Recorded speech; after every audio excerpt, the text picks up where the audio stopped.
adult fiction and nonfiction.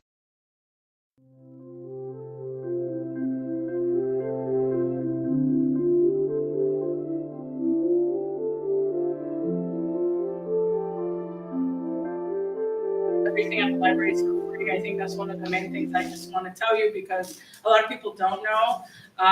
So I think the only things that are maybe not for free is if you have to make photocopies, which are in high demand.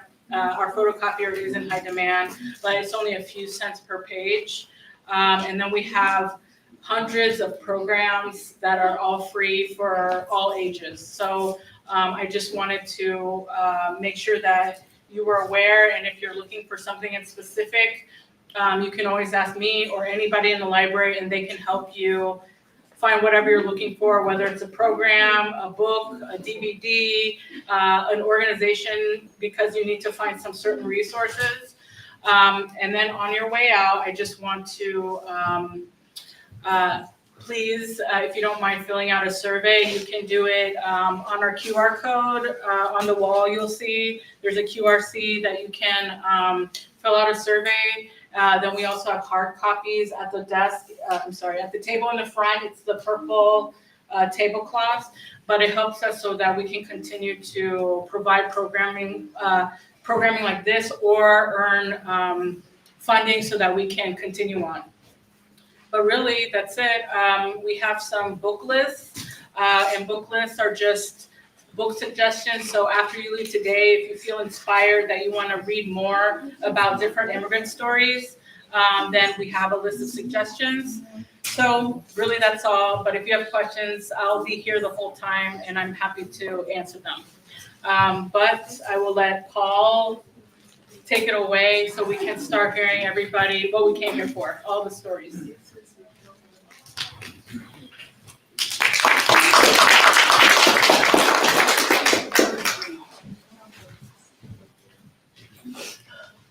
Good afternoon. Good afternoon. My name is Paul Ubede. I'm excited to see you all here. When I was a little kid playing in the sand, there was this insect I was attracted to. It was called OGBANIKO.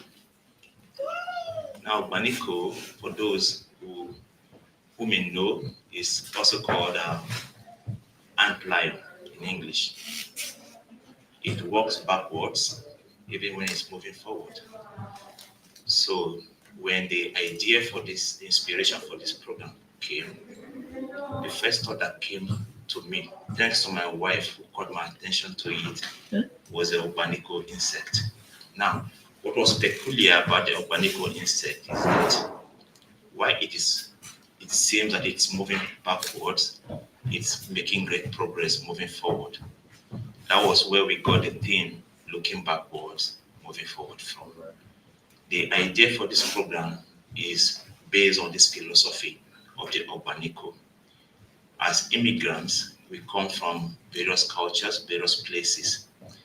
The program gives us the opportunity to look back at the stories, experiences, events that have happened back home, that are inspiring us to do better here in Indiana. Because we are stories, we are the people we are what we say about ourselves, we are the cultures we come from. The idea is to look at those cultures, those things that have inspired us all our years back home, and those things that when we come here, we'll look at it again and it inspires us to do better in our various field. And I thank you for becoming a part of the first edition. Please put your hands together for yourself. This is the first edition, and there will be many more. Our hope is that OGBANIKO Stories from Home will be the talk of immigrants. We want to see that the event goes around the United States of America and beyond. We are not looking at Indianapolis alone. We're also looking at taking the stories of immigrants all over the world, because stories of immigrants told by immigrants are rare. So we want to be able to share the stories for the rest of the world so that people see why immigrants behave the way they are, why they act the way they are, and why they are so driven to succeed.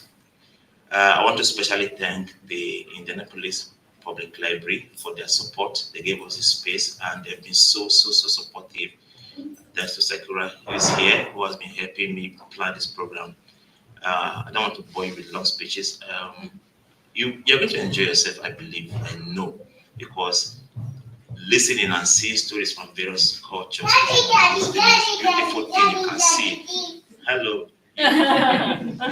It's the most beautiful thing you can see from the immigrant community. I also want to thank those who are not immigrants but are here, who also want to share perspective from their own home. God bless you.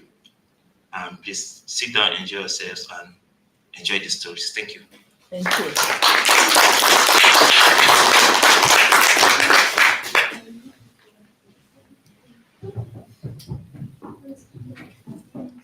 So first up, we have Andrew Black.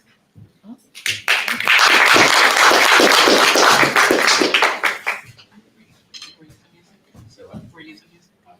okay. Hello, everyone.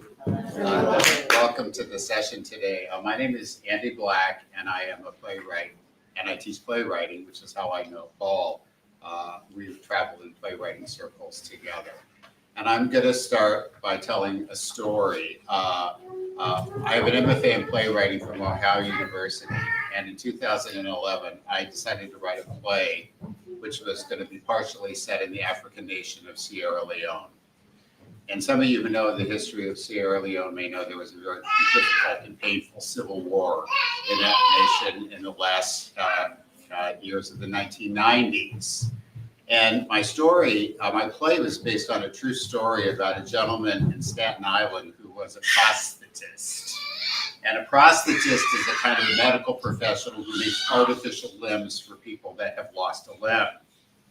And one of the defining characteristics of the civil war in Sierra Leone was a series of atrocities that were committed by rebels, where they went across the country with machetes, hacking off the arms and legs of citizens in an attempt to destabilize the nation. So this gentleman who lived in Staten Island decided that he wanted to do a good deed. He was a prosthetist. He made artificial limbs for people. He thought he could help. Right? And I was really, really inspired and moved by this story, and I thought it would make an interesting play. So I wrote it. And one of the defining characteristics of the play was the gentleman who was my hero or my protagonist was trying to do humanitarian work in a culture that he did not really understand. And as a result, his good intentions were not enough. The humanitarian work went awry because he didn't really understand the culture that he was doing the work in. So I decided that I wanted to go to Sierra Leone and do research of my own so that I could understand the culture more fully that I was going to be writing about. Because I was at a university at the time, they had a study abroad program, and I was able to spend the summer of 2011 in various countries in Africa. I went to Ghana. I spent time in Ghana. I was able to work at the National Theater of Ghana. I had a lot of wonderful experiences there. And at the end of my trip, I went to Sierra Leone. Now, this is 2011, but Sierra Leone's infrastructure was not very well developed at the time. So I had done everything that I thought I could do to prepare for my trip. And when I got to Sierra Leone, I was all by myself. And I had made connections with a few people there through email and so forth. But when I got to Sierra Leone, what I realized was the country that I was in was extremely different than the country that I had imagined. So the gentleman that I had connected with who was going to show me around took me to meet some artists in Sierra Leone. And because of the destabilized nature of the country and the aftermath of the Civil War, most of the artists were living in encampments in a public park. So I was completely unprepared for the kind of situation I was going to find my people that I was working with in. And my technological skills were not very advanced at the time. So I didn't have the kind of equipment that I needed in order to record their stories or their songs. And one of the features of my play is there's a woman from Sierra Leone who sings a lullaby to a young girl who's suffering. And I wanted a lullaby. And I can still remember being in that encampment and having the woman sing the lullaby to me, the Sierra Leonean lullaby, with tears in her eyes, as she recounted her own, singing the song to her own children. And I was completely unable to do anything with that information later because I didn't have the musical transcription skills. So I was having this very powerful moment and I was really unable to do anything with it. I went to there were camps for refugees, the War Wounded Camp. I visited the War Wounded camps. My research skills were not sufficient for me to be able to document the stories that I was being told by these people. So there's a part of me that felt like, my gosh, I went to all this trouble to go to Sierra Leone, and it felt in a certain way like my trip was wasted. Upon reflection, I realized that my play that I was writing was about a man who wanted to do humanitarian work in a culture that he didn't completely understand. And so his humanitarian work did not manifest as he intended. What happened to me was that I was a man who intended to do artistic research in a culture that I didn't really understand. And so my cultural research did not manifest the way that I intended.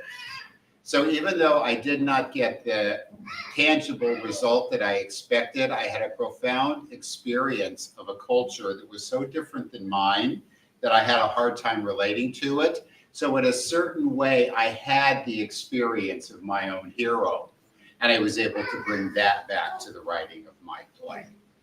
So I had many wonderful experiences while I was in Africa, but I thought I would share that one as a testimony to the process of learning and understanding other cultures. Now I'm going to say that I haven't told you anything about, I haven't told you where I live, where I was born, I haven't told you what I do for a living. What I've done is I've told you a story. And you have learned more about me and who I am and my values and what I'm all about from my telling you that story than you could have ever learned about me if I would have given you my address or my age, the year of my birth, my marital status, or any of those things. Because when we tell stories to one another, we transmit our values, our worldview, the experiences that have shaped us and the way we think about the world we are part of. Stories are an incredibly powerful way of communicating information in a way that the biography, the resume is not. And we are our stories, which is the theme of this afternoon.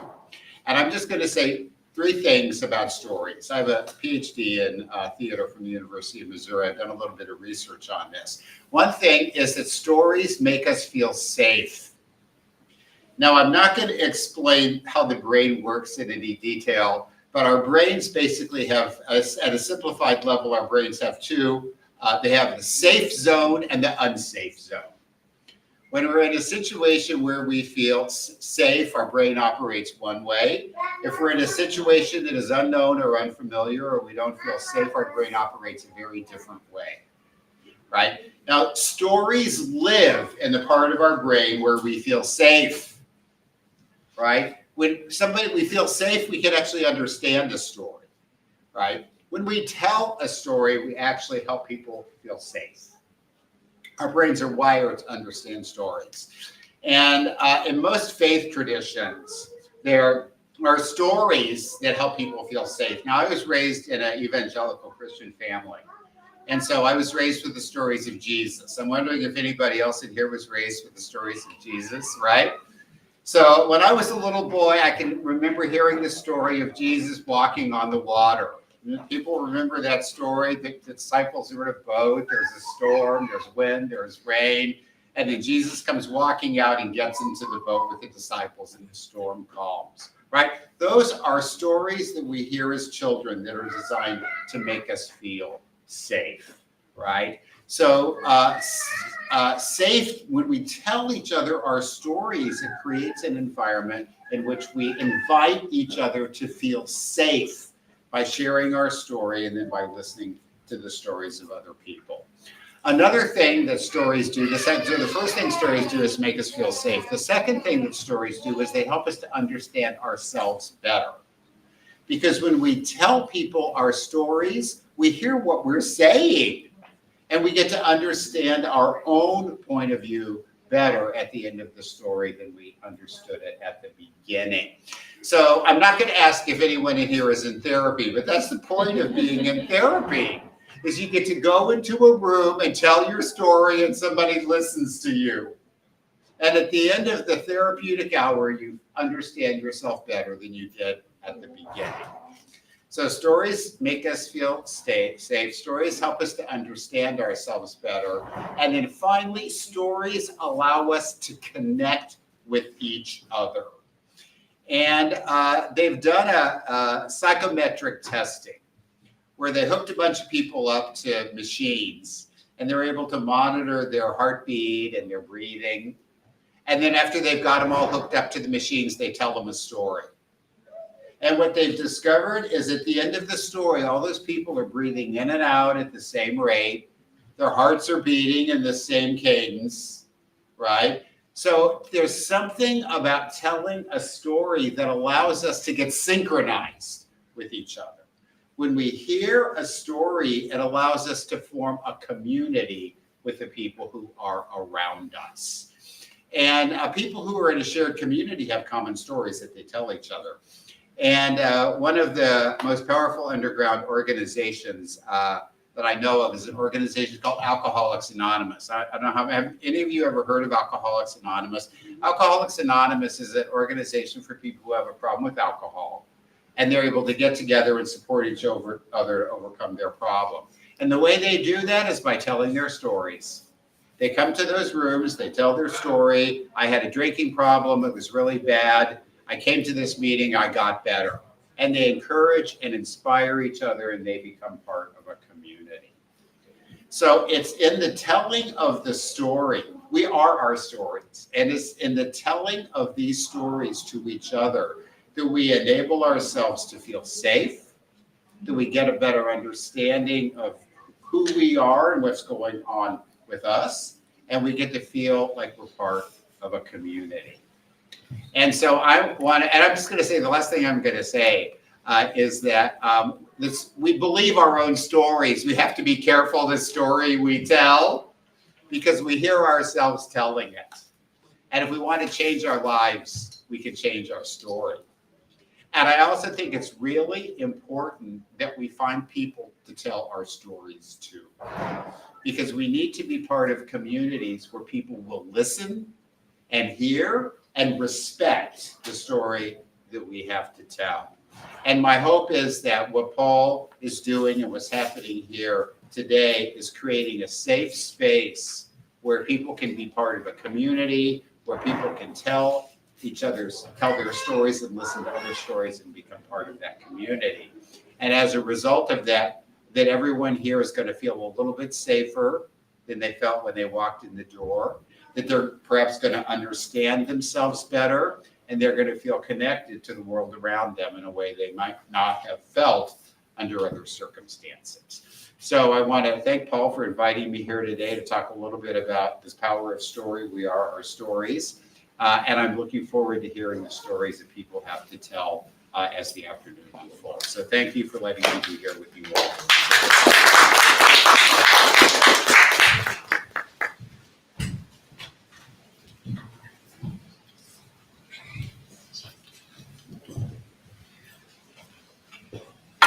That was wonderful. Thank you for framing it in that way to start us off.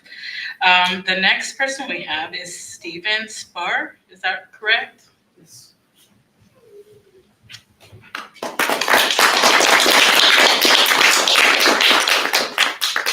I'm sorry.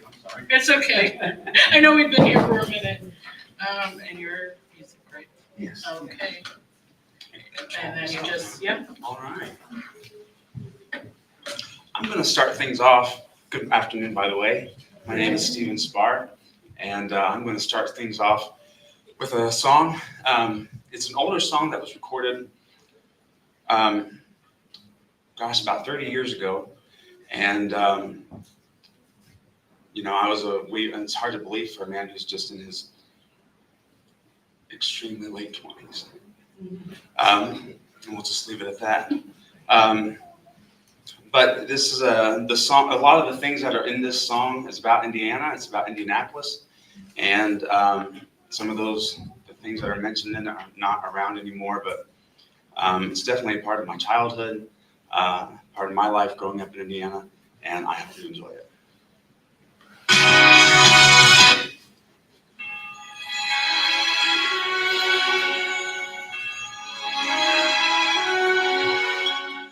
The bells of St. John's Cathedral, a carriage ride in the cold, warm summer night, at the starlight with someone to hold. Cheering our teams on to victory, as only a loser can do. Skating and sipping hot cider at Christmas with you.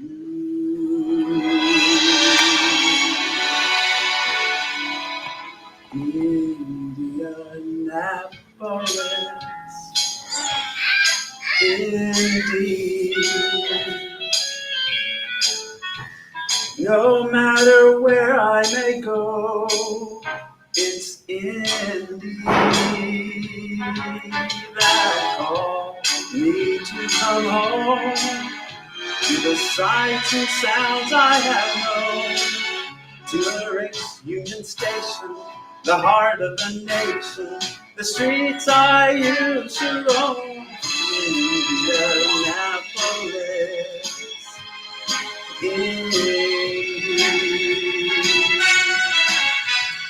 Old Market Square, the circle in the snow. No matter where I may be, it's Indy that keeps calling me. Indianapolis.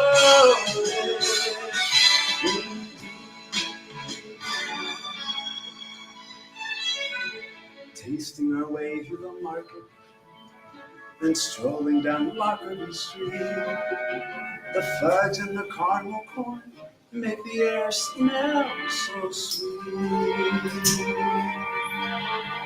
The symphony's down in the courtyard, filling the night breeze with song. It's so good to be back here where I belong. In Indianapolis, indeed. No matter where I may go, it's Indy that calls me to come home, to the sights and sounds I have known, to the rescue station, the heart of the nation, the streets I used to roam. Indianapolis,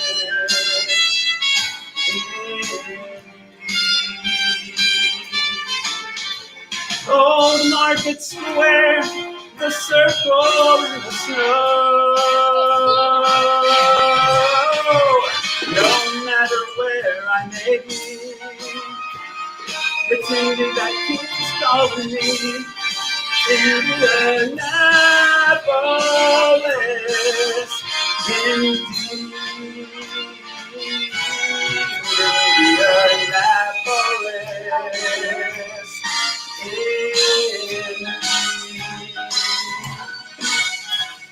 no matter where I may go, it's Indy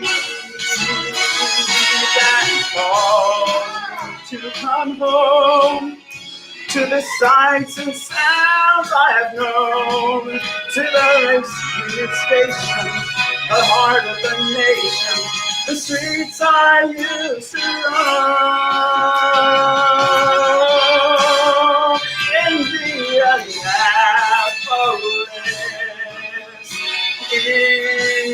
Indianapolis, market square, the circle in the snow. No matter where I may be, Indy just keeps calling me. Indianapolis, Indianapolis, I love Indianapolis.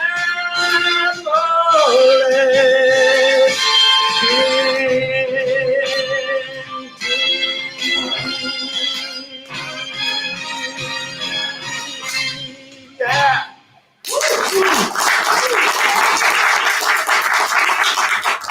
Thank you very much. When Paul first asked me to do this, I didn't really know what to do or what to say or what to plan. And he said, we're kind of talking about the concept of home. And as a man of faith myself, I said, well, are you talking about eternal home? So I'm all about talking about that. Are you talking about my physical home where I live now? And he said, it's more kind of the concept of home from a Hoosier standpoint. And, like I said, that song has a lot of stuff in it. Some of you who don't know, who have not been around for Indiana for very long, Market Square was, that was the line in the song, Old Market Square. Market Square Arena was like the place. It's where all the games were held. It's where every big name, every big artist, that's where you performed. I mean, that was the place to go for concerts and games and all kinds of stuff. It was a huge arena. And I went to many, many concerts there. And so there are so many things in that song that were just a part of my life as a child, a part of my life growing up, and even some of the things that are still there that are part of my adulthood now. But I think one of the things that I love about Indiana is that we are more, there's an old commercial, I don't even know if it's around anymore. Is Indiana Beach still around? Does anybody know? Is it still around? Lake Safer. Yes. And there was the theme song for for that place when I was growing up is "There's more than corn in Indiana at Indiana Beach," and that's so much true. There's so much more than corn, but there is a lot of corn, and that when you think about the heartland, when you think about the hospitality that a Hoosier brings, there's just nothing like it. And I can honestly say that I would not have wanted to have been raised anywhere else. I've been blessed to, be able to go from coast to coast and visit some different cities. And some of the times it's kind of like culture shock. Some of the times it was pleasant. Some of the times it wasn't. And, but like that song says, Indy just keeps calling me. I just keep on coming back to Indiana. And there have been times in my life where I'm a weight loss surgery patient. I used to weigh close to 400 pounds. And when I lost all my weight, I lost a great deal of weight very quickly. And that first winter, I thought I was going to freeze to death. It was one of the coldest winters we had in a long time in Indiana. And I'm like, okay, we've got to move to Arizona because I'm not going to make it. I had no more padding, I had no more insulation. But once my body finally adjusted, I'm like, no, we'll just stay right here in Indiana. This is home. This is where my family is. This is where, my grandfather was born and raised here. My father was born and raised here. I was born and raised here. My kids were born and raised here. And this is just going to be it. This is home. And I don't know where you're at today in, how long you've been here, where you're from, if you're originally from here, if you're visiting from another country or another city.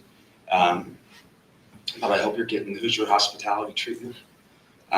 There's always somebody here who will embrace you when you're going through a hard time and embrace you when you're going through a good time. It's just the love that is found in the hidden gem of the heartland of America in Indiana. And, though we may not be as fancy or have as much to offer as LA or New York City, I think we have something much deeper than that. And I like I said, I really truly feel blessed to be a Hoosier and to call this my home. And if you are making this your home, we're certainly glad you're here. And hopefully you'll stick around for a while. And when you, when I started planning a little bit more about this, I was thinking, I kind of tend to dig a little bit too deep into things. And I really got to thinking about, okay, where is home? Where is my home? Yes, it's in Indiana. But sometimes that old saying is true, home is where the heart is, and my heart is here in Indiana. But what drives me to my home is love. Love for community, love for my neighbors, love for people, love for my God, love for my family. And no matter where you're at, whether you're from Indiana, live in Indiana, are thinking about leaving Indiana, whatever, love will be your home. And you just hold on tight to that love, and everything else is just gonna lead you right where you need to go. But for right now, we hope that you stick around and stay right here in Indiana, because we love having you here. So I'm gonna sing one more song for you, if you don't mind. And it just kind of sums up everything that I have to say, so I hope you enjoy it as well.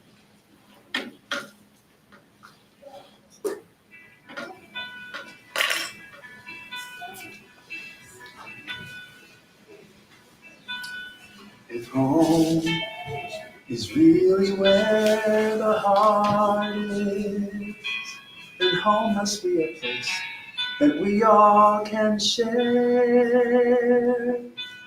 For even with our differences, our hearts are much the same. For where love is, we come together there. Wherever there is laughter ringing, someone smiling, someone dreaming, we can live together there. Love will be our home. Wherever there are children singing, where a tender heart is beating, we can live together there. Love will be our home.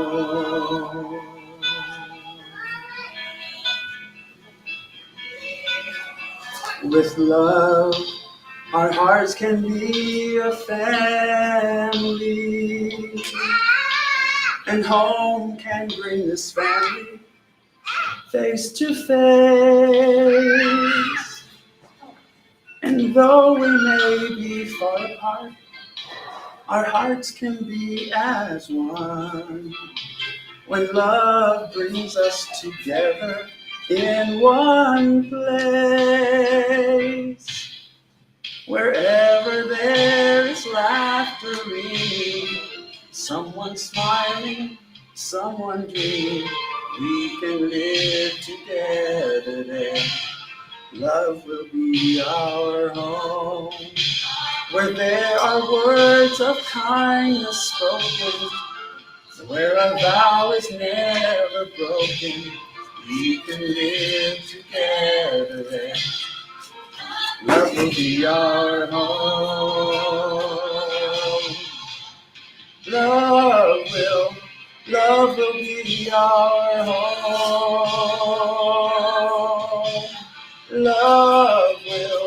Love will be our home. Love will be our home.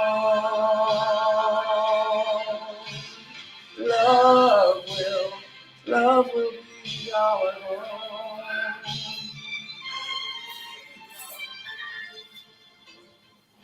Wherever there is laughter ringing, someone smiling, someone dreaming, we can live together there. Love will be our home.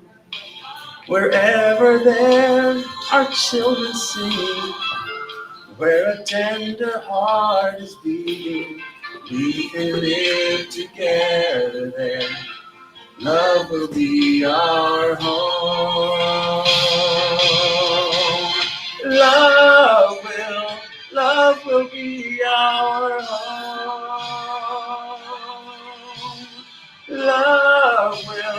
Love will be our home. Love will be our home.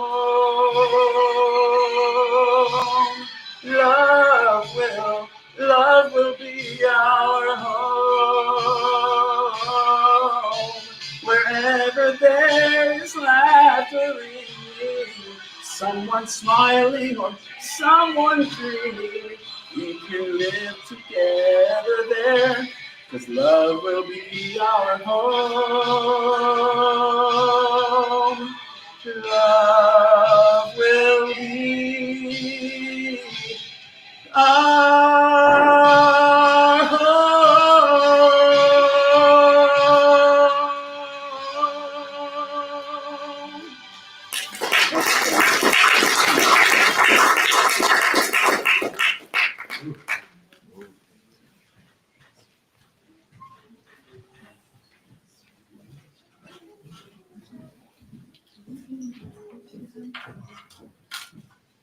Thank you so much, Stephen. If you didn't feel proud about living in Indianapolis before today, I hope you do now, because that was very beautiful. Next, we have Matilde Ulano. Upano. Upano, okay, I apologize.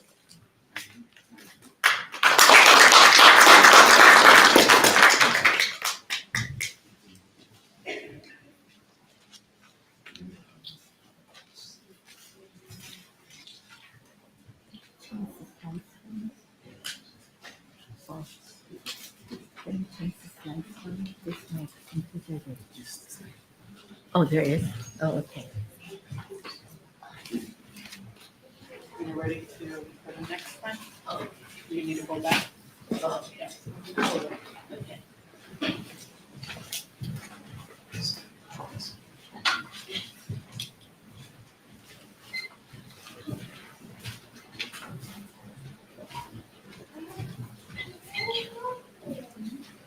Good afternoon. My name is Maddie Upano, and I'm honored to share my OGBANIKO, my own story from my tanan or from my home. I was introduced to Paul by his wife, Blessing. Blessing is one of the internationally educated nurses at Indiana University Hospital, and she was very kind in helping one of our Filipino nurses go through a very difficult time. So that's how I knew Paul.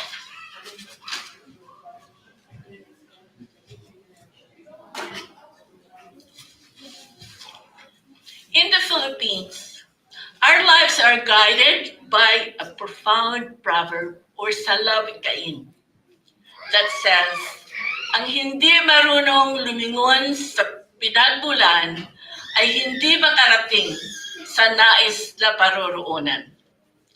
Literally translated, it says, whoever does not look back into her or his past will be able to reach his or her destination.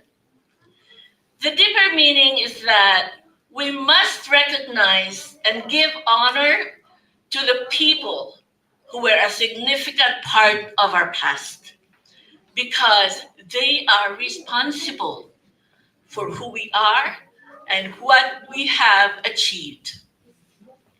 This brings me back to my parents.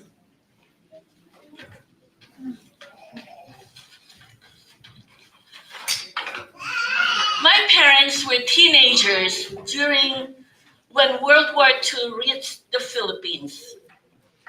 My mother was sent to the mountains to hide to avoid the Japanese soldiers' atrocities. One day, she was sent for and through an arranged marriage. Remember, I don't know who among you here have heard of arranged marriages. I know that it's still practiced in India, but here it's no longer a norm. Anyway, she was wed to my father. She's very docile. She just followed her parents, ordering her to marry my dad, who was a strapping guerrilla soldier at that time. Family legend has it that my father was enamored with my mother. He believed that she was the most beautiful lady, looking like the Blessed Virgin Mary. Who knows, when it comes to my mother, who knows if love was in the picture? But my father really admired her greatly.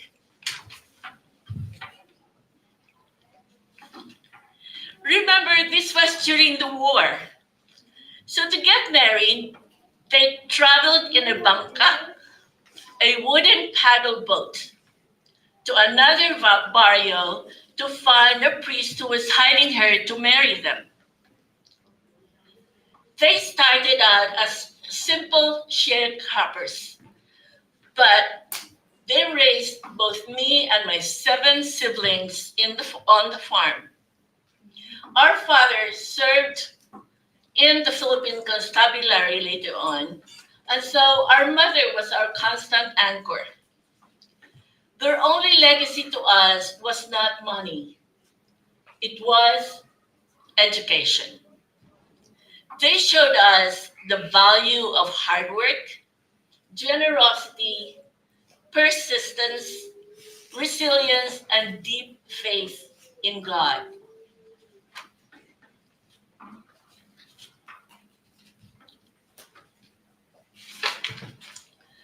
My father later served, after he retired from the Philippine Constabulary, as a councilman, and he was so loved by the townspeople that he garnered the highest votes. His great act of love was ensuring a high school was established in our town, giving kids from the barrios the chance to graduate and go to college. This chapel was built and donated by my parents to our town, to the archdiocese, and that's how he gave honor to our patron saint, Our Lady of the Miraculous Medals. So every year when we get together at home, we always have a mass said there in the chapel. And that's me and my family from Australia when we got together there last January, just recently. Looking back to those values, hard work and serving the community became my life's mantra. I came to America in 1972, and in 1974, started working at Indiana University Hospital, where I rose to the ranks of a nurse practitioner at the Riley Hospital for Children in Arayu House. My new advocacy, inspired by my parents' drive to help their community, was to facilitate the RN licensure of internationally educated nurses, or IENs like us, Blessing and Patricia, here in Indiana. Before 2022, when we passed our first legislation, the mortality rate for passing the RN licensure exam was really high. In Indiana, IENs have to take two examinations to be able to be licensed in the state of Indiana. So through continuous collaboration and legislative advocacy, we accomplished the unthinkable. In 2022, legislation was passed to streamline the RN licensure of internationally educated nurses. instead of one pathway where you have to pass 2 exams, there were 2 other pathways added.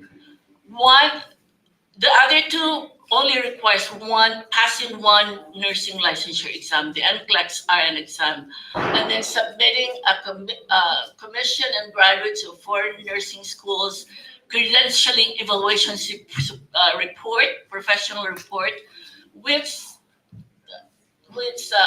tells you that the nursing education of internationally educated nurses are the same as the education received by the nurses here in the US.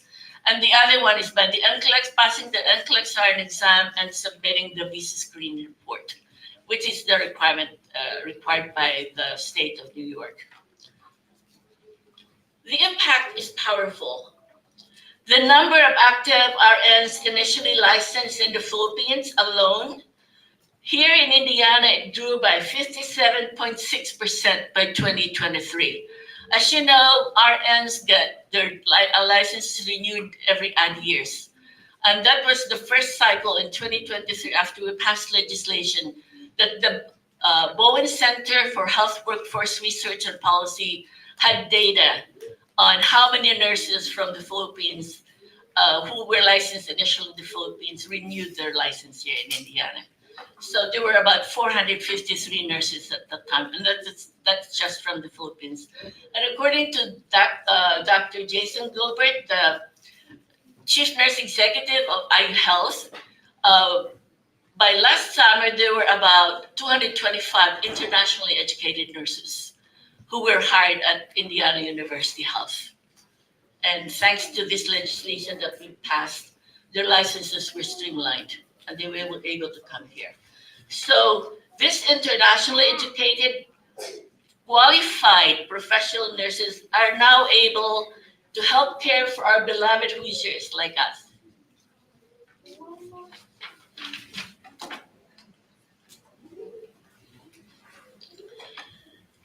So remember, they started their marriage riding a bangka in the war, and 60 years later, this was in Melbourne, Australia, they rode a limousine to celebrate 60 years of marriage. That is their journey resilience provides. And so, as I tell my story today, it brings me the value of looking back and giving back.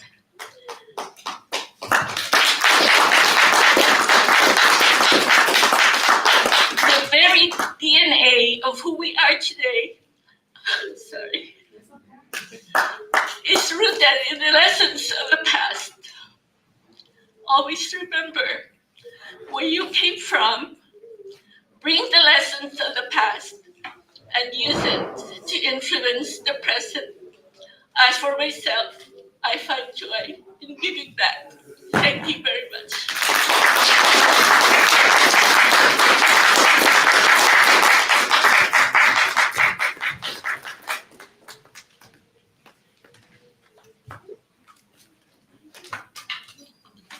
Thank you, Matilda, for all your hard work and all the lessons that you taught us today. Oh, by the way, I brought a poster of all the legislations that we passed starting in 2022, 2024, and 2025.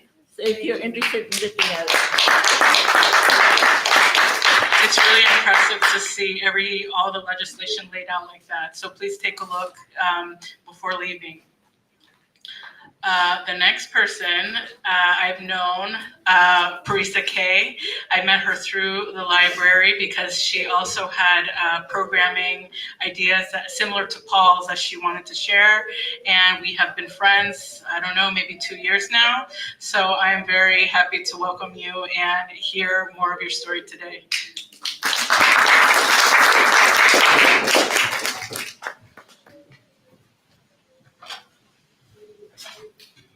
Wait, sorry. Let me get this.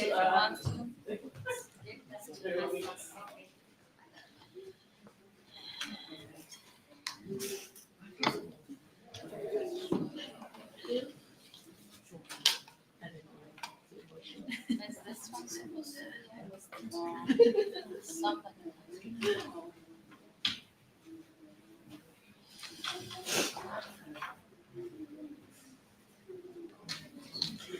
there we go.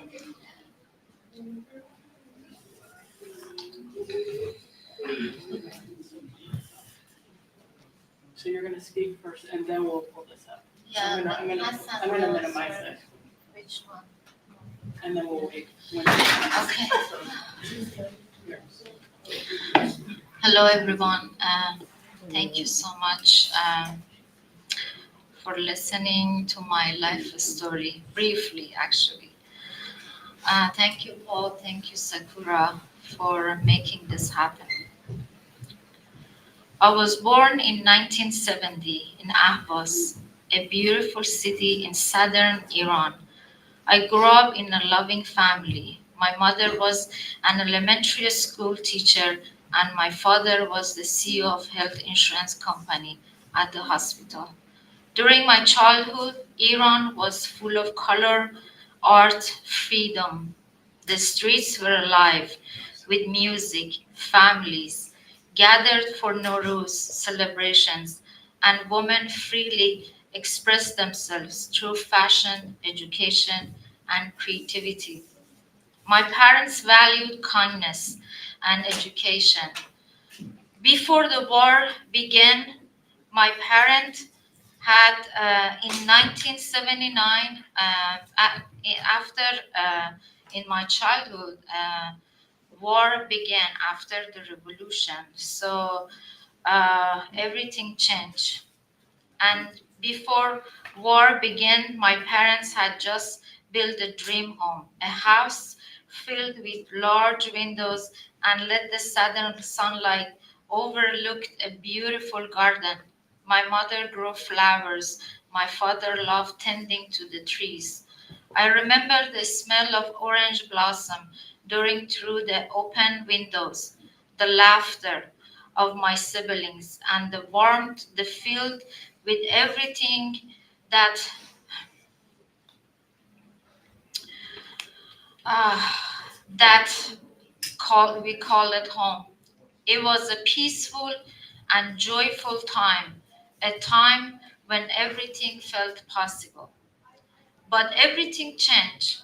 After the 1979 Islamic Revolution, when Khomeini came to power, our freedom was taken away. The Iran I knew I disappeared almost overnight. The new regime replaced freedom with fear. Music was silenced. Women were forced to cover themselves, and joy became something dangerous. The school changed, rule changed, and even the way we spoke or dressed, it become political. Soon after, Iran and Iraq war started, and our peaceful city turned into a battlefield. My mother told us we had to leave because we were in danger. I still remember leaving my favorite doll behind, and my mother told me, "Don't worry, we will be back soon." We didn't we didn't know. Would take nearly 2 years before we could return to our city, moving from place to places as the war spread. In each place we stopped, we felt like refugees. People looked at us differently, sometimes blaming us for the rising prices and shortage of food. Eventually, we settled in my uncle's small student house in Tehran, a 50-meter square home with one bathroom, one tiny shower. 5 families lived together there. Every morning, chaos with 8 children lining up to get ready for a school because it was months after a school year had started. No school would sign us up. My mother went from elementary schools to high schools, begging the principals to enroll her children, nieces, and nephews.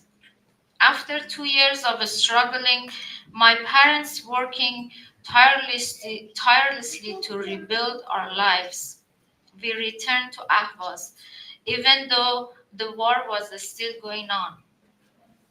We learned to live under the constant sounds of air raids and rockets. My mother continued to teaching even when her school was bombed. Thankfully, she and her students were safe in the basement. Another day, my father and my brother went to play school, to play soccer, a beloved sport in Iran, and very popular. When a bomb hit the field, my mother and I watched the news in horror. We had no way to reach them. These, uh, these moments felt endless, waiting, crying, praying. Finally, my brother and my dad came home, covered with dust and blood, but alive. Life in Ahvaz during the war was terrifying. We had to cover all the windows with thick tapes and prevent the glass from shattering during the explosions. At night, we lived in complete darkness because any small light could attract Iraqis' airplanes flying overhead. If they saw a single light, they would bomb the area. We learned to move quietly, whispering under candle lights, praying every night for morning to come. For years, this was our life, living with fear, yet holding onto hope. The war finally ended when I was 18. The same year, I received my high school diploma. From age 9 to 18, my entire childhood and teenage years were spent under war. But even after the war, life in Iran remained filled with fear. When I was 16, something happened that left a deep mark on me. One day, while I'm coming home from class, I was stopped by the Revolutionary guards for what they called. Sorry, this part is really hard for me to explain. I try stay calm. Uh, it's like a movie in my head. But, I was stopped by the Revolutionary Guards for what they called improper hijab. A few strands of my hair were showing.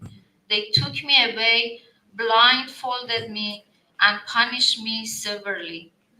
I was beaten and whipped more than 30 times. My back was bleeding badly, with deep scars that took weeks to heal. When they realized my condition, they finally stopped, returned me to the same place they had taken me from, and left me there.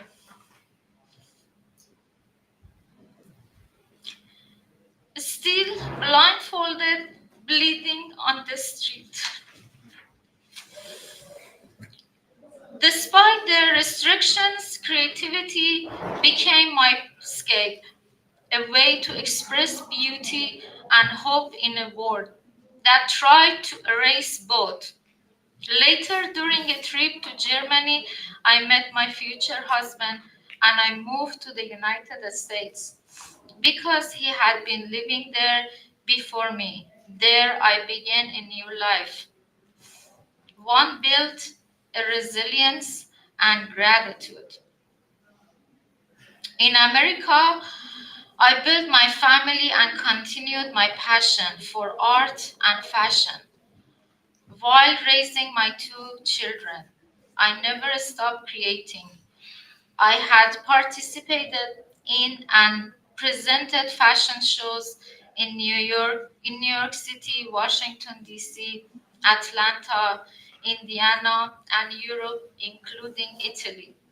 I exhibited my designs across the United States and abroad. I became a US citizen and I'm forever grateful to this country for giving me freedom and opportunity. I now lived more years in America than in Iran, but my roots and my story are forever Iranian. In America, I raised two children. One is now optometrist and the other is computer engineer, both of whom make me incredibly proud. Although I built a new life here, it has always been difficult to be far from my family. My two brothers and my father still live in Iran.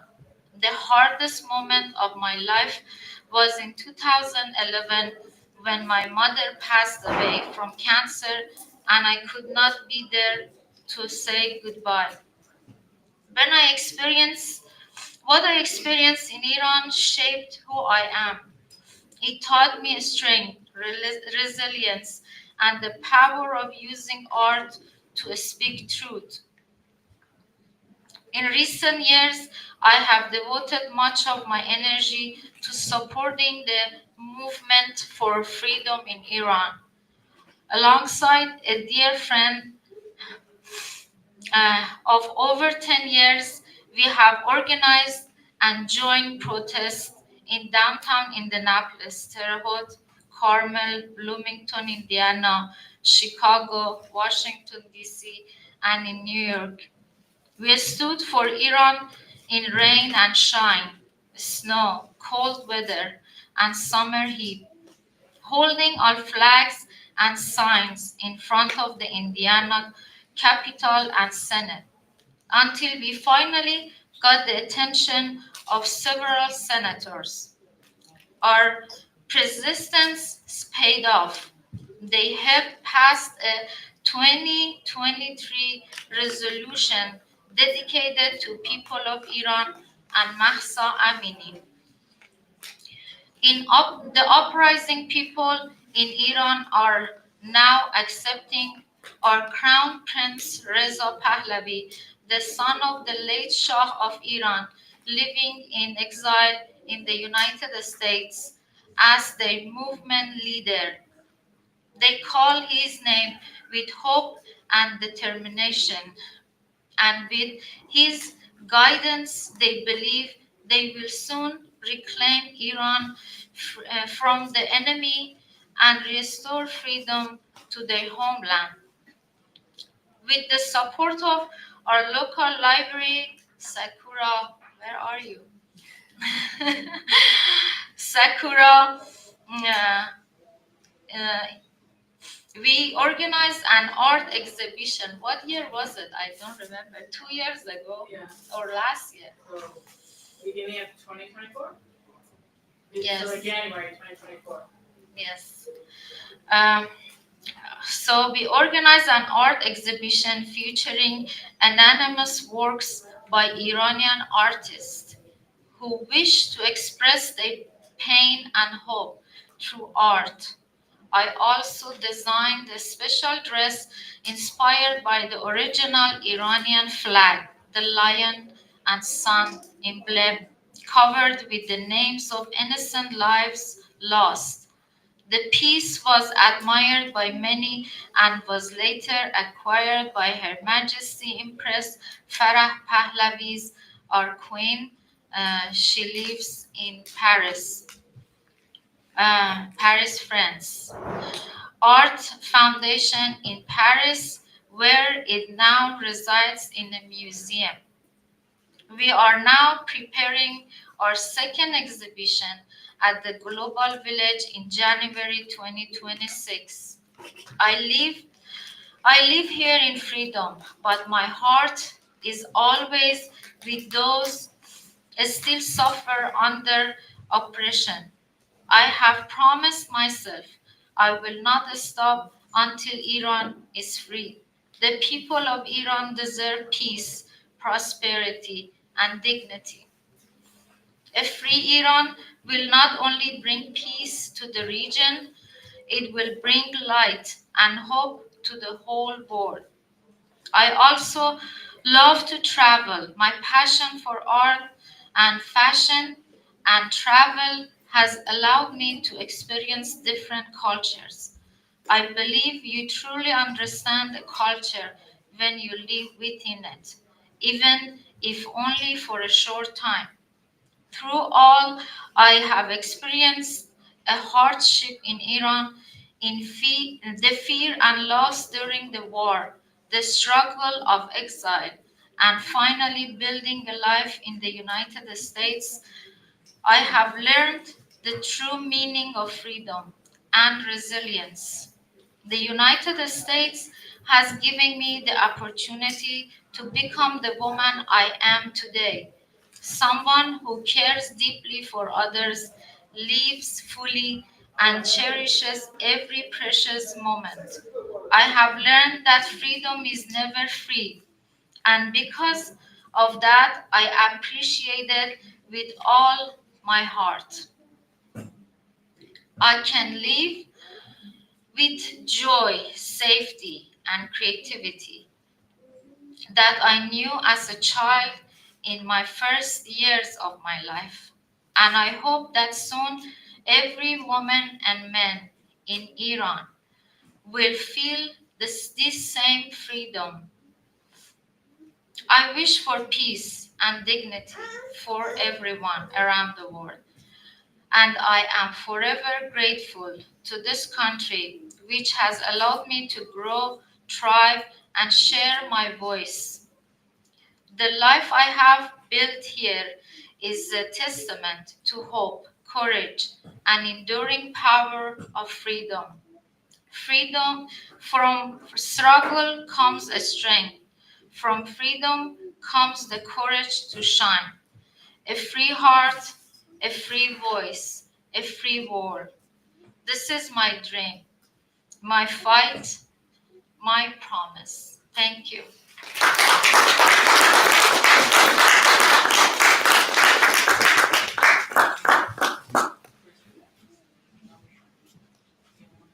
Oh, you can show, I don't know.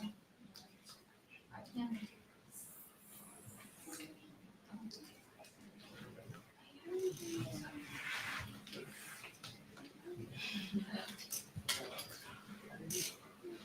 Okay.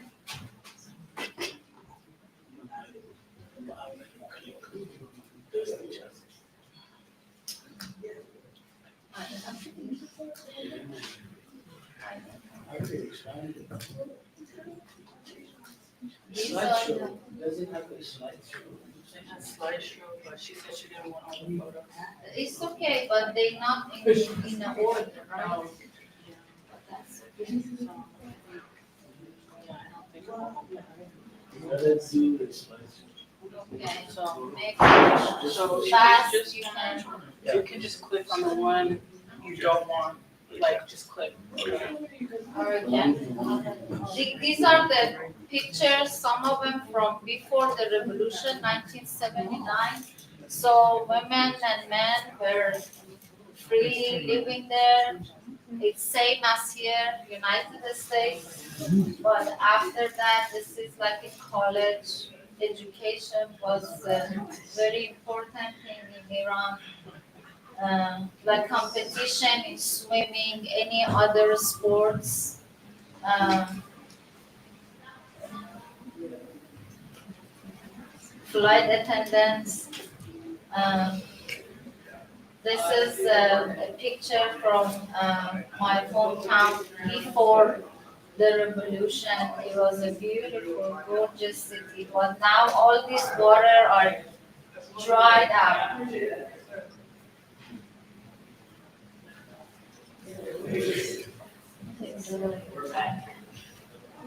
That's still one of the bridges very famous in Iran. It's very old. That's Akbas. I grew up. It was about that's Shah and our queen Farah. So some of them stay longer. That this is the war happened. My back when it was like that, when they beat me up and they left me on the street. So it's been lots of protests during these years. They taking those for the hijab or scarf they don't have. So these are some of the artworks we had at our exhibition. This is Navid Afghari. He was a champion for wrestling, and they executed him. There is lots of execution in Iran. At this moment, I'm talking to you. These are some of the artwork from the anonymous artist from Iran. He's in jail, prison, and counting. They shot so many young people protesting through their eyes. And this one in a hot summer day, they left them handcuffed and put the warrant in front of him, but he died from the thirst. And she was one of the doctors helping the injured, and they killed her, raped her, and tortured her, and threw her body middle of the road. That's another one was shooting at the university. And this is our crown prince Reza Pahlavi, the late Shah's son. And that's his grandfather long before. And it's all of that. Thank you.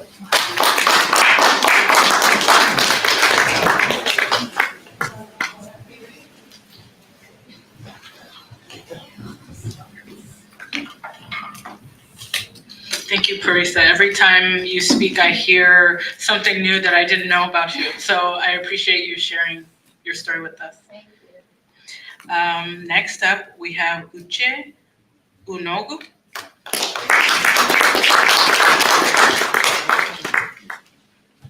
Well, I don't know about you, but I've been really inspired by this story. Paul, you're extremely right. These are very inspiring stories that I've heard. And I mean, if you've been inspired, so please put your hands together for this. But the people that know their God shall be strong and do exploits. Knowledge leading to performance and strength.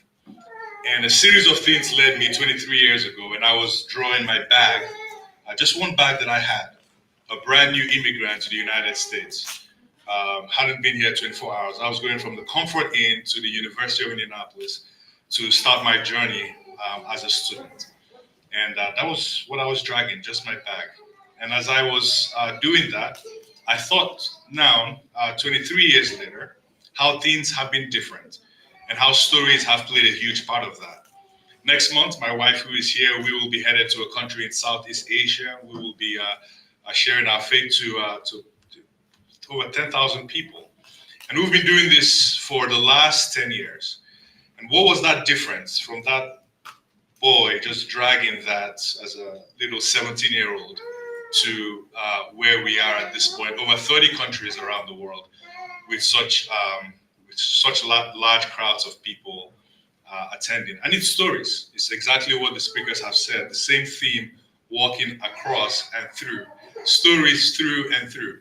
And so as I thought back, and you know, as my own dad, and some of the things that he said to me growing up, one of the first things was, he said, Uche, my name is Uche. If you don't know who I am, I'm from Nigeria, as you can tell from my accent, we're in West Africa. So growing up in Lagos, he said, Uche, if you can do anything to near perfection, the world will beat a path to your door. It was reminiscent to what James had said, the famous philosopher, that let no youth take any thought or anxiety about the upshot of their education. That if they would diligently every day stay on what they are doing and be diligent on it, they will grow up one day to find themselves prominent in their generation. And that you could get so good at something and stay on it that you could even be the best at the world. And I think that has been the promise and has sort of pushed. So whether it's education or anything, to sort of move forward, to strive, to do what needs to be done. And the big story there was he referred me to his friend from South Africa who had come to the country because I didn't want to go to school at the time. I wanted to just do business. And he gave me stories. We're talking about stories. He talked about being, he had started work and he didn't go to school and he had gone up, but he had reached a ceiling and he couldn't go further. And people that he had trained and thought, they came in and they went ahead of him, right? And so he went to his bosses and said, hey, I need a raise. Give me a raise. So they all sat down and they showed their degrees and they asked him, well, where is your own degree? And he had none. So he said he went from that meeting to enroll in the local school.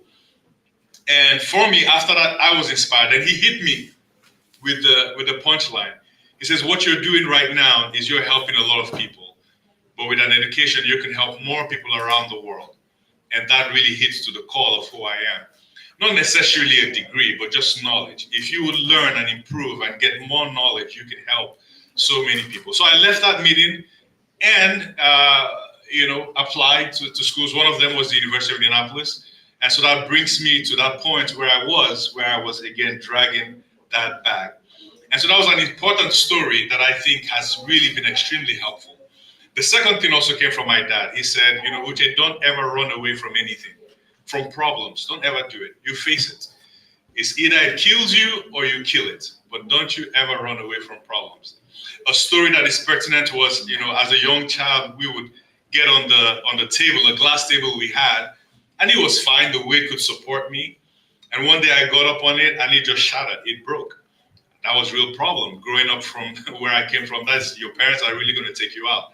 And so I was scared, afraid. It's a big problem. Wanted to run away, wanted to lie, everything. How was I going to solve this problem? And my dad came back and I fessed up and I said, yeah, I climbed the table and it broke. So it's my fault. And he started laughing. He said, well, that shows that my food is doing work. All the food that I'm feeding you is, it's a testament to that. And they just touched me. If you see the lesson here, how could something so bad, how could you have a mindset that could turn something so bad into something positive? And to see through problems, to see the opportunities that are in problems, not to be overwhelmed by them, but to see through it. And that's a story that has sustained me through multitude of problems, as any of you can imagine, whether it's immigration problems, whether it's job problems, whether it's legal, whatever it is. In 23 years, is that ability to see through problems, not to run through it, to stay in it because you're going to get over it. But ultimately, the troubles, they are the propellants, right? So you have the promise of what you want to achieve, but what really pushes you is the trouble. And if I look back 23 years, every single time that I've made an advancement has been because of a trouble that has been overcome. It creates a growth inside of you, a confidence like you've never known. And man, if I could get through that, man, this stuff is nothing, absolutely nothing. And so that's the importance of stories that we carry, because every single growth, every rise has always been as a direct result of trouble. So then going back, dragging that bag, and then entering the campus full of some excitement, but also a little bit of trepidation. What I do find now is that even though in that moment I had a little money in my pocket to pay my first semester's fees, didn't have the rest, those stories, now I thought all I had was the bag. But as I look back, I didn't just have the bag. I had those stories from home that had helped me and supported me and that touched my mindset to help me get to where I am. And so the stories that you carry with you, I think they're extremely helpful. Looking back at them, seeing how they have helped shape your values and how they help you overcome one problem after the another problem, and more importantly, helping other people as well as you get along in this community and in this journey to continue to move forward. And so I thought I only had the bag, but I didn't. I had stories in me, from me, that carried me through. And the same thing is true, is we are all surrounded by a cloud of witnesses, many who have gone before us, and they've done it, and they are cheering us on. You can do it. You can do it. By God, you can do it. Thank you very much.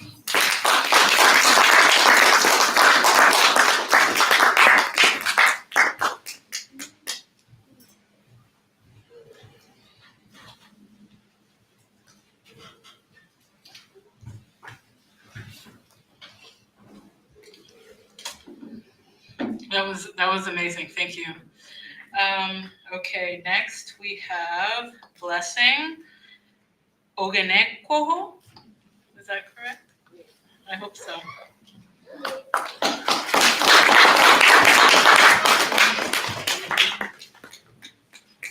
Oh my home, oh my home.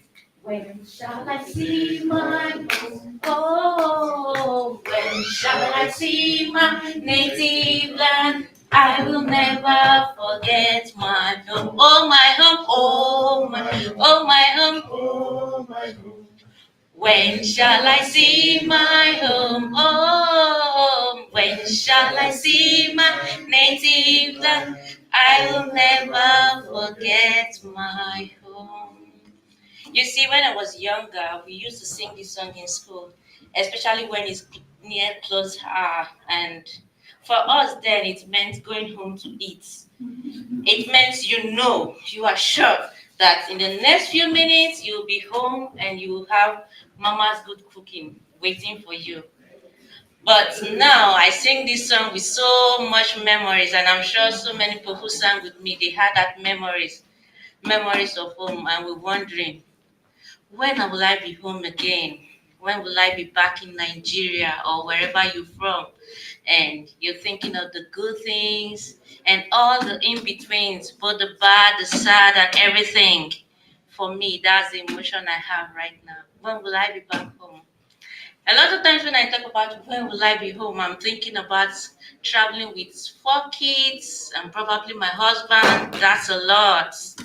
And I'm thinking about the insecurity back home. Do I want to deal with that? There are a lot of things that comes to my mind when I think of home. And to be honest, everything is what makes Blessing standing here today. I have come through a lot of stories, both beautiful stories that I would love to share, sad stories, and painful stories. I'll try today to limit it to talking about my community, where I grew up from, and my mother. Those two, they actually made this girl standing here today. I lived in a community growing up as a little girl. We stayed in one place for a very long time due to circumstances. I hope we'll talk about that. So basically, all my childhood was there till I was about 19 or 20. That's when we left there.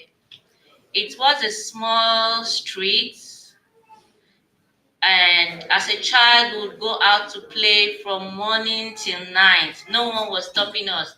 The only time you stop playing is either some of the major players were called home by their parents, or we got too noisy and our neighbors would tell us leave here. That's when play ends. Otherwise we may just continue. We played lots of games. I'm sure if I start saying some people will start reminiscing of the stories. We played Iten, we played Koto, we played lots of games. And at that time, we thought that that was all. There were so many things we lacked growing up, but we didn't know because we we didn't know we even lacked them. We didn't know that it was something we were missing. What we knew was what we had. We had our friends, we had our neighbors, and those were what made our community what it was. Our mothers sometimes, because they had to fend for us, they'll leave us with our neighbors and say, please take care of my kids. I'm going to the market like my mother would do. And they will ask us, what do you want to eat? What did mama keep for you? Sometimes there was something to eat. Okay, get it warmed up and we'll eat. Sometimes there was nothing, so we'll eat from our neighbors. We had this communal life, and it is one thing I really miss from back home. We live with our neighbors like we had known them all our lives, like they are relatives. We call some of them auntie, sister, brother. That's how we knew them to be. Probably we never even knew their names or where they came from, but that was the life we lived. Also, about my community, it was one of the most notorious places in a notorious place. I grew up in Warri. If you are familiar with Nigeria, it's a story of its own. So, and in that where I live, the street I live, it was one of the places that makes worry. You see rough kids and everything. So it was almost like less than 50-50 of a chance that a child who grew up from where I came from would become something good in life. It is almost certain that you probably would be a dropout from school. You may not even aspire to go to school or become something good in life. A lot of people ended up becoming armed robbers or something. It was how that place was. But my mother had 5 kids. We're all graduates today. We all came out fine. It is by God's grace, especially. And among the 5 of us, I was the one who looked like she was not going to become out anything good because I questioned everything. Why do I have to do it this way? Why should it be like this? I wanted to know, okay, the other side, the people that are not doing it this way, how are they doing it? And that would have steered me from the path that I am today.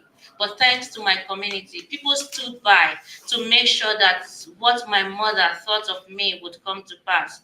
I remember then some people would tell me, my local name is called Joke. They'll say, Joke, go back home. Your mother's kid don't stay out this late.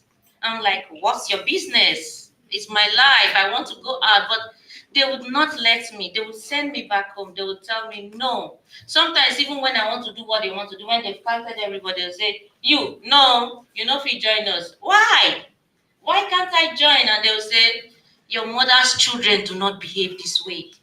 They would send me back. And those times it didn't really make much sense, but now looking back through those things, those were what made me who I am today. I got to realize early enough that there are some things that I'm not allowed to do, and that was how I became who I am today.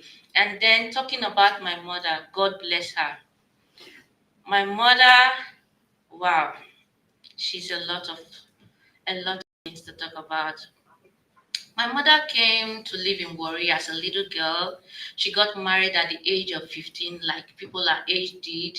And probably it was even late for her to get married at 15. Some of her mates got married immediately after primary school, so that was about 10 to 12 years. So she got married at age 15. Unfortunately, she did not have a child till 9 years in her marriage. It was a great deal. At that time, she got to know Christ. She was a member of a church that says you do not even take medicine, you do not go to the hospital, you just believe God and have faith that whatever you want, He will do it for you. And she took that wholeheartedly as a little girl, and she believed that God will do it in His own time. And truly, in God's time, she had 5 of us. When she had the last of us, her name is Ruth. She's a minister now. My sister was, I think, 2 months or 3 months old. My father passed on. And I remember then I was 7. I was called to say, Joke, your mama don't come. Or that means to say your mom has arrived. And I ran like I would do, Mama, de, oh, yo. That's the song we sing to welcome our mother home. It's to say mother has come. And halfway to our house, I realized that it wasn't the regular coming. Now people were crying. I could hear my mother's voice. She was crying. She was wailing. I had gone to fetch water for drinking from the next house. So I dropped it halfway and I ran inside the house. I was surprised. Mama, why are you crying? What is the matter?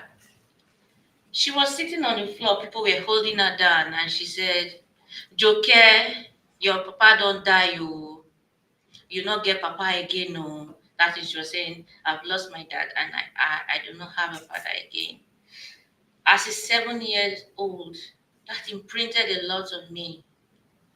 My dad had always worked offshore, so even at 7, probably I've not seen him all together for 1 whole year.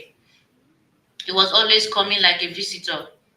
He comes, stays a few days, which he spends with his friends, and then he travels again. But As a little girl, that was a lot. That was enough for me. Just telling somebody that if you do this to me, I will tell my father. That made me proud. That made me happy to know that I had a father who, whenever he comes, he gave me whatever I need. If it's a doll, he will buy it for me. And I didn't have that again. I cried like everybody. I cried and cried. I saw my mother crying. She was in so much pain. She was suffering. One day I went to her and I told her, Mama, don't worry, yeah? God will take care of us. And truly, God did. We grew up, 5 of us. My mother was a strong woman. We never understood her suffering because she never showed it to us that way. She carried us through everything she was going through. She would tell us when there was no money. And I tell you, there was always no money because we didn't have anyone to take care of us. She just did. My mother took care of us. She provided all our needs whenever we need it. And I didn't care. My own is if it's a need, you have to provide it. And she would, to the best of her ability. May God bless her for me. And she taught us about Christ, which was the only thing she knew. She would take us to church. She would pray with us. She would make sure that we were always knowing everything that was going on. She would tell us about her business. We were accountants. We were the ones who knew how much came out from the business, if there was a profit, if there was a loss. And sometimes it was emotional, like, Mama, why this? Why don't we just have this? Why? And one time she would look at me, she would laugh. Omoro Dafe, it means child of a rich man. That's what she called me a lot because in her head, don't you understand that we can't have this? But I always saw beyond all of that. I felt that if somebody can get it, it is achievable. And I had that a lot as a little child. I felt that it is always possible. And she would say, I pray God though, make you marry rich husband. She would say that. And I would say, yeah, because it is possible. And she always pushed us on. She was my first teacher. Although she was not educated, the education she had then was like maybe, we'll call it primary school, so maybe grade 5 year. That was the highest she went. And I tell you, what they were doing then wasn't up to what a grade 1 would even do now. But she would teach us. Math was never my friend.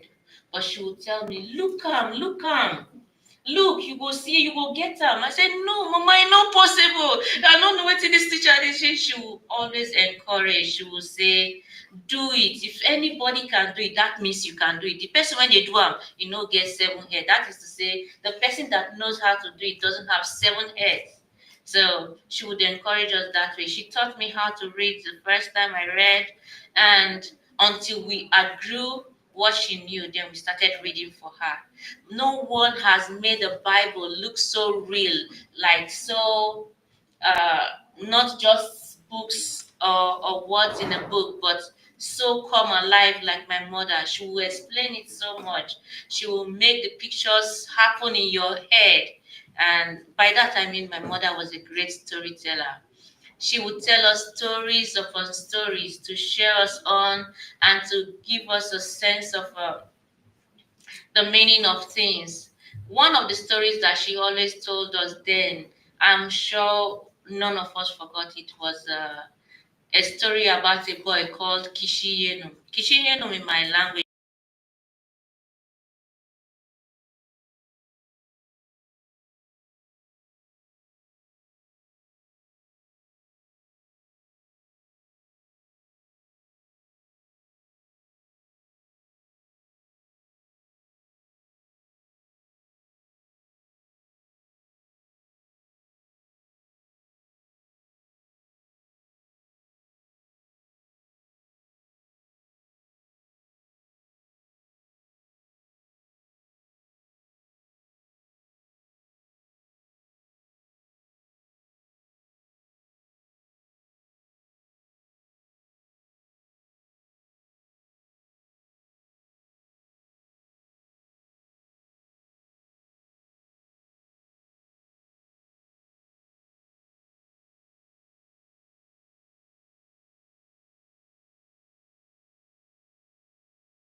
got servants, and soon his fame rose around, so even to the village where he came from. And one time, his village faced famine and everything, so even the king became poor, and they had to come to Kishienu to beg him so that he will help them. And when